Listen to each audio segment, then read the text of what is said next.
Lebanon में Israeli फौज की चढ़ाई के बीच ईरान ने इजराइल पर बड़ा हवाई हमला कर दिया। ईरान ने इजरायली धरती पर कम से कम 150 से ज्यादा मिसाइलें दाग दी। हमला बेहद भयावह था। चारों ओर इजरायलियों में चीख पुकार मच गई।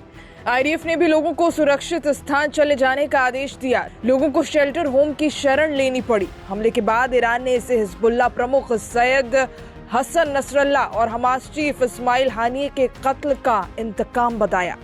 ये भी कहा कि आगे और भी हमले होंगे। इस बीच इजराइल ने भी ईरान को इन हमलों का अंजाम भुगतने की चेतावनी दे दी।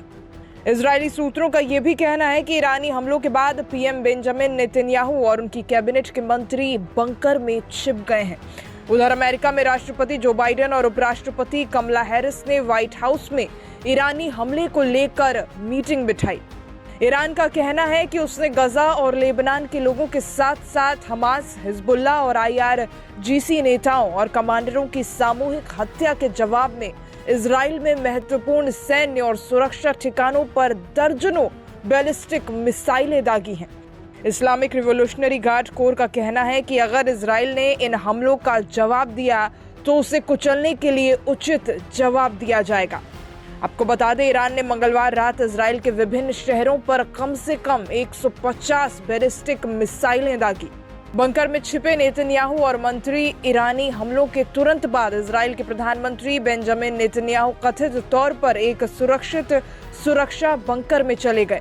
रिपोर्ट में बताया जा रहा है कि उनके साथ कई मंत्री भी मौजूद हैं। इजरायली सूत्रों का कहना है कि ये कदम नेतन्याहू और शीर्ष नेताओं की सुरक्षा को ध्यान में रखते हुए उठाया गया है। ईरान द्वारा इजराइल पर मिसाइलों से हमला किए जाने से मध्य पूर्व में तनाव में उल्लेखनीय वृद्धि हुई है। इजराइल में कई उड़ानें निलंबित। ईरानी हमलों के बाद सुरक्षा के मद्देनजर बेन गुरियन हवाई अड्डे से आने और जाने वाली सभी उड़ानें निलंबित कर दी गई हैं। इजराइल के विमानन प्राधिकरण ने कहा है कि इजराइल का हवाई क्षेत्र बंद कर दिया गया है। उड़ानों को इजराइल के बाहर वैकल्पिक गंतव्यों की ओर भेजा जा रहा है। जॉर्डन और इराक ने भी घोषणा की है कि उनके हवाई क्षेत्र अस्थायी रूप से बंद कर दिए गए हैं। बाइडेन और कमला हैरिस में मंथन। उधर अमेरिका के राष्ट्रपति जो बाइडेन और उपराष्ट्रपति कमला हैरिस ने ईरान मिसाइल हमले से इजराइल की रक्षा के संबंध में अमेरिकी तैयारी की समीक्षा की है।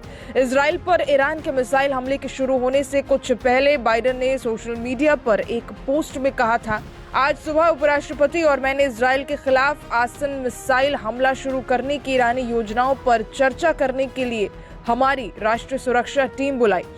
हमने चर्चा की कि इन हमलों से बचाव में इजराइल की मदद करने और क्षेत्र में अमेरिकी कर्मियों की सुरक्षा के लिए अमेरिका की तैयारी कैसी है। ईरान को देंगे मुंहतोड़ जवाब। इजराइल रक्षा बलों के प्रवक्ता ने कहा कि इजराइल ने ईरान के मिसाइल हमले के जवाब में जवाबी कार्रवाई की योजना बनाई है। रियल एडमिरल डेनियल हैगरी ने एक बयान में बताया, इस हमले के लिए ईरान को विनाशकारी परिणाम भुगतने होंगे। हमारे पास योजनाएं हैं और हम उस स्थान पर समय से कार्रवाई करेंगे। इजरायली सैन्य प्रवक्ता ने कहा कि मंगलवार रात को इजराइल पर दागी गई ईरानी मिसाइलें मध्य और दक्षिणी इजराइल पर गिरी। हालांकि ये भी बताया कि हम हमले के बाद नुकसान का आकलन कर रहे हैं, लेकिन शुरुआती जानकारी मिली है कि हमले में सिर्फ 2 लोग मामूली रूप से घायल हुए हैं।